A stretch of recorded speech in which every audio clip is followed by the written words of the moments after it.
Direct Marché continue, on est ensemble jusqu'à 9h15. Il est temps de retrouver Mathieu Driol, analyste senior chez Day by Day pour les Market Movers. Bonjour, bonjour Mathieu. Alors, bonjour Loïc. On va commencer avec Wendel. Oui, Wendel qui ouvre un gap haussier ce matin à plus 3,55 €, 3,55%. Le titre cote aux alentours des 120 et surtout effectue une reprise haussière dans une dynamique baissière de fond. Alors on avait depuis ce sommet du début février enchaîné les impulsions baissières et les sorties de canal.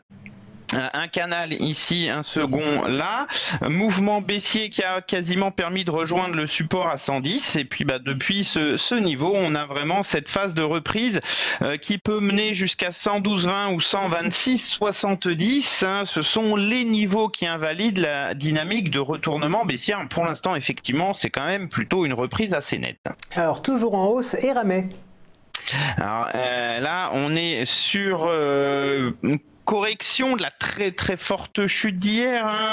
Hier, le titre a perdu 9,39, moins 3,74 la veille, jusqu'à atteindre en fait 136 €, le point bas ici du 24 avril. Pour l'instant, on est effectivement sur une consolidation à plat qui ressemble à celle de février-mars récente. Au final, on a touché la borne basse avec beaucoup de volatilité. Pour l'instant, on a une petite reprise haussière d'une certaine façon. Pour l'instant on est vraiment dans ce range de consolidation. Comme on a fait le bas, on peut retourner en haut, mais d'une certaine façon la tendance haussière pour l'instant est mise en pause. On va jeter un œil à Swatec. Elle bénéficie à plein du très bon comportement des marchés technologiques américains. Nouveau plus haut hier et encore aujourd'hui à plus 1,10.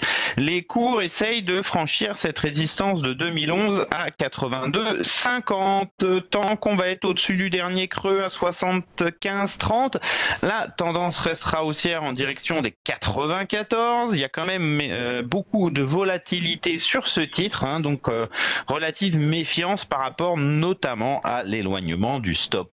Et pour terminer sur les hausses, ST Microelectronics.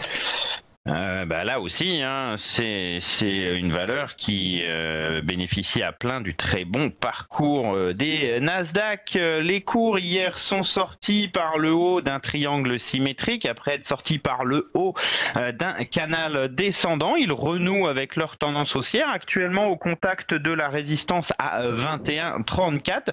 Il n'y a pas de signe de faiblesse, loin de là. Les prochaines résistances datent de 2002 et sont à 22,03 et 23,15, à surveiller éventuellement pour bénéficier d'un meilleur timing d'intervention. Ça serait un pullback sur le triangle à 20,82. Et du côté des tendances baissières, le luxe ne paie plus puisque Hermès baisse tout simplement. Alors tendance baissière, on n'en est pas encore là, hein. On est sur une phase de depuis 3-4 jours sur Hermès, moins 0,51% aujourd'hui. Le gap baissier d'hier n'a pas été comblé, les cours se dirigent vers 580, dernier creux. La problématique ici, c'est quel est le mouvement que l'on corrige? Est-ce le tout dernier et auquel cas un retour sur ce support pourrait suffire? Est-ce le précédent et pour le coup là ça serait le support suivant 545? La différence, une quarantaine d'euros, est quand même pas négligeable. Alors au vu du parcours vraiment puissant, on favorise plutôt un retracement court. Maintenant, si les marchés s'emballent, elle peut souffrir. Eh bien merci beaucoup Mathieu Driol pour toutes ces précisions. Je rappelle que vous êtes analyste senior chez Day by Day. Bonne journée à vous.